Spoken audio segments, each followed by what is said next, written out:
In a recent interview, Tyler Herro made it very clear on what direction he wants the Miami to go, and whether it is to try to trade for Donovan Mitchell, KD, or run it back. Now, obviously, he wants the team to run it back because he'd be the centerpiece of that trade, but to really think about it, his statement has some validity in a sense.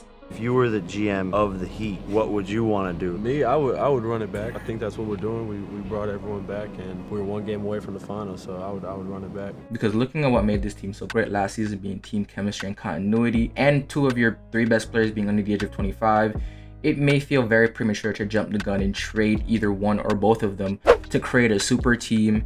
And from what we've seen the past couple years, super teams are very hard to manage. This won't be LeBron, D-Wade, and Chris Bosh anymore. This is a significant grade down.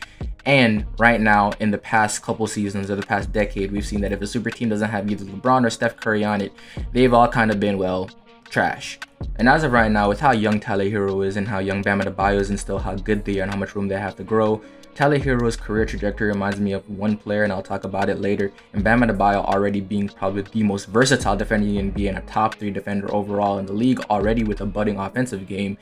Trading any two of these players for what is not an assured championship is definitely something that needs to be taken a look at and really scrutinized. So while I feel like this team may have missed some opportunities this offseason to add significant pieces to this team that may not be superstar level, but can definitely help in the continuity and help us at least sustain the level of excellence we had last year, I think where we're going right now, running it back, probably is the best case scenario for this team.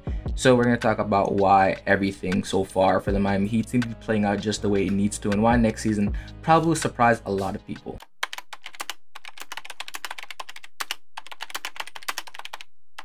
Going into this offseason, the Miami Heat had one clear goal: big fish.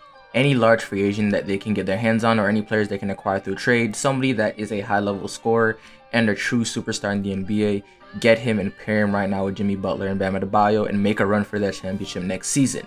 But right now, this offseason specifically was kind of short on those players, and right now, if Kevin Durant didn't make himself readily available, there'd been a lack of players like that overall in the market anyway. And in waiting for that big player to be readily available, the Miami Heat passed up on a lot of smaller options that could have definitely made this team better. Players like DeJounte Murray, for what the Patriots the Hawks gave up to get him, I think the Miami could have definitely matched that. Players like Christian Wood, that since would have been great since we just lost PJ Tucker, or players like Jerian Grant that went for what, 2 second-round picks. Overall, there was just a lot of players in the market that may not have been superstar level that Miami was hoping for, but in addition to this team, that would give this team a whole nother dynamic and may be what the team needs as a little push, considering that they were 1 game away from the NBA Finals. So this offseason, I think the Miami's biggest problem was the tunnel vision they have towards getting that superstar instead of making this team incrementally better. So now we're going to next season with our only difference being that we lost PJ Tucker and we added Nikola Jovic to this team, but overall, it's basically the same. We just have no sustainable starting 4. But with all that being said, those are really the only negatives that are surrounding this team, because going into next season, there's a lot to be happy about. Victor Oladipo has made it very clear that this is the first offseason he's had in the past 3 years where he's just simply working on his game and he doesn't have to worry about rehabbing. Pat Riley's made it very clear on what he wants Tyler Herro to work on and become a better two-way player and be more offensively adept so that he doesn't have to rely on screens from Bam. And also Bam Adebayo has been called to shoot at least 15 shots per game and expand his range a little bit. And it seems like from a lot of these Pro-Am games and circuits he's running, he's taking those 3-point jumpers and he's at least getting the reps in. So overall, I think you can expect significant improvements from Victor Oladipo as he was given a clear 6-man role, as I very much think Tyler Herro will be starting next season. So he'll be the first guy off the bench. He has those offensive touches, and overall he has full offensive control of that second unit and can get in rhythm and overall be a great two-way player for this team while giving some of the production that Tyler gave last season. I'm expecting at least 15 points per game with some very high-level defense from Vic coming off the bench as this team 6-man. And overall, I think that's something that he can definitely hit, because last time Vic was on the court full-time, he was still giving you 20 points per game and was a definite all-star level player. And another player I'm very excited to see next season is Tyler Herro, because he's made a vast improvement in his game in almost every single season that he's played so far. From his rookie year, to the bubble, to his second season, to his third season, you've seen incremental improvements in his game all the damn time. And this last season, he's made the biggest jump in becoming a 20-point per game scorer off the bench, mind you, while being a pretty efficient player at that. Being a high-level, 3-level scorer, became a better finisher on the rim, a better passer, He got a lot stronger, so he could take a lot of contact, and he was a better defender than he was a rookie year, but he was still either average to a negative on that end, and I think that's the improvement you're going to expect to see from him going next year. I expect Tyler Herro to not only get a little bit stronger, but also be able to get a little bit more athletic. He has the frame and he has the body to do it.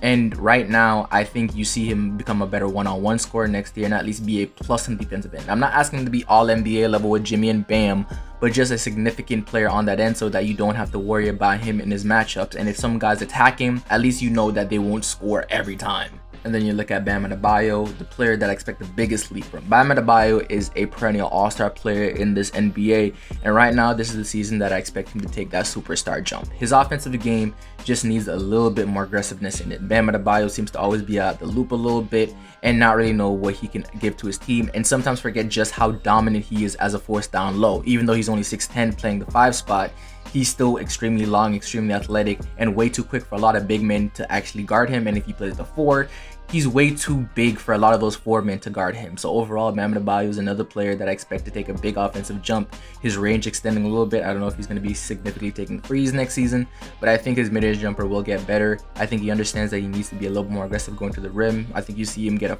big jump in his free throw attempts.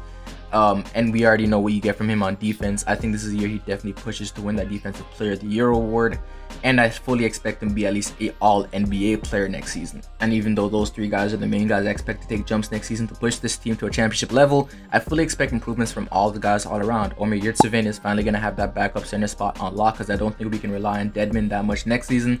And while Bam was out last year, Omer Yurtseven showed a lot of flashes, being a virtual walking double-double, having some nice touch around the lane. He just looks a little bit awkward when he's on this court, and he needs to learn how to fully utilize that 3-point jumper that he definitely has in his bag. You have guys like Kyle Lowry that's coming back in some of the best shape of his career. I fully know what I'm getting from Jimmy Butler. I know what I'm getting from guys like Gabe Vincent.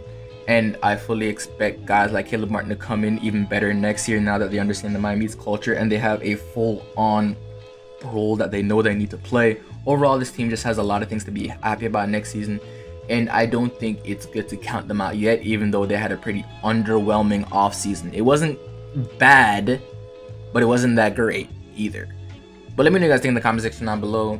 Do you think the Miami Heat are going to surprise us next season, or do you think there's going to be either a drop-off or more of the same?